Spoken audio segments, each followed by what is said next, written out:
2025 का आगाज हो चुका है। कांग्रेस की जो है किस तरह का कार्यक्रम जो है अगले वर्तमान साल में रहने वाला है? तो आपको, आपके दर्शकों को 2025 के नव वर्ष की बहुत बहुत शुभकामनाएं।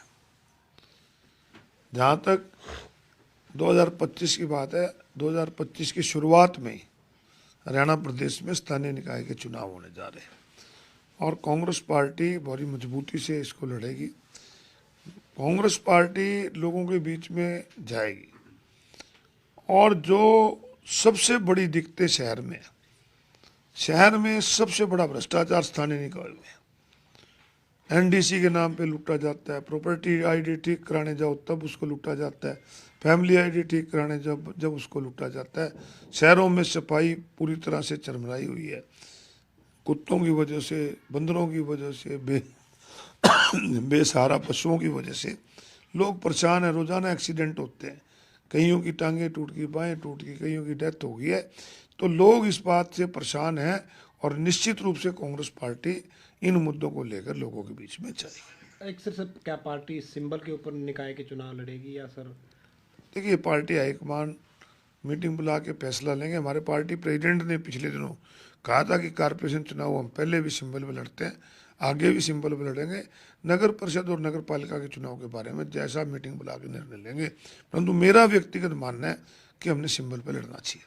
ठीक है सर, ये तो आपकी राजनीतिक तैयारियां होगी, लेकिन पार्टी की इंटरनल बात करें तो संगठन लंबे समय से नहीं बना है। नेता विपक्ष का पद भी अभी जो है खाली पड़ा है। विधानसभा चुनाव या लोकसभा चुनाव उसके बाद भी पार्टी के नेताओं के कंट्रोवर्शियल बयान आ रहे हैं। एक तरफ प्रदेश अध्यक्ष के इस्तीफे की भी मांग आ रही है, तो इसको लेकर पार्टी में किस तरह का एक रिव्यू होगा?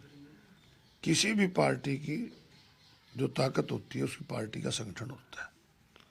पार्टी का संगठन लंबे समय से न होना ये कांग्रेस के लिए बहुत खतरनाक है। और पिछले दिनों विधानसभा चुनाव और लोकसभा चुनाव में भी अगर संगठन होता तो निश्चित रूप से मैं मानता हूँ कि इससे भी बेहतर रिजल्ट आ सकते थे। और जल्दी ही पार्टी हाईकमान की तरफ से भी कहा जा रहा है कि हम संगठन को बनाएंगे और संगठन के बनेंगे तभी पार्टी आगे बढ़ेगी। और मुझे लगता है कि पार्टी संगठन को बनाकर आगे बढ़ेगी और निश्चित रूप से जल्दी जब पार्टी हाईकमान के पर्यवेक्षक आए थे तो विधायक दल की मीटिंग हुई थी, उसमें एक लाइन का प्रस्ताव पास करके पार्टी हाईकमान को भेजा था कि जो भी कांग्रेस विधायक दल का नेता पार्टी चुनेगी सब विधायकों को वो मंजूर होगा। मुझे लगता है कि जल्दी उस पर निर्णय आ जाएगा। सर, एक दादूपुर नलवी नहर को डिनोटिफाइड करने को हाईकोर्ट ने क्वैश कर दिया है, उसके ऊपर क्या कहेंगे? क्योंकि कहीं ना कहीं सरकार ने ज़्यादा मुआवजा देने के चलते ही उसको डिनोटिफाइड किया था। ये बहुत बढ़िया आपने एक सवाल किया है।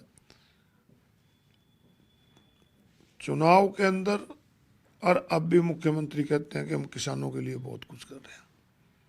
हमारा जो एरिया है कुरुक्षेत्र का, यमुनानगर का, अम्बाड़े का, यहाँ का पानी का स्तर बहुत नीचे चला गया है और पानी का स्तर नीचे जाने की वजह से इस दादूपुर नलवी नहर को बनवाया था ताकि बरसातों के दिनों में उसका पानी का इस्तेमाल यहाँ पर सिंचाई के लिए हो सके। और जब ऊपर हमारे हथनीकुंड बैराज वगैरह बन जाएंगे तो फिर ये परमानेंट नहर बन जाती है। परंतु बड़े दुर्भाग्य की बात है कि किसान को कहते हैं कि किसान की हितैषी सरकार है और जो नहर बनी बनाई थी उस नहर को मुआवजा किसान को ना देना पड़े इसके लिए बंद कर दिया। और हाईकमान के जो हाईकोर्ट का निर्णय है मैं स्वागत करता हूं और सरकार को हाईकोर्ट का निर्णय मानते हुए उस नहर को दोबारा बनवाना चाहिए। जो नहर हमारे जो हमारा डार्क जोन में जा रहा है उसके लिए जीवन रेखा है।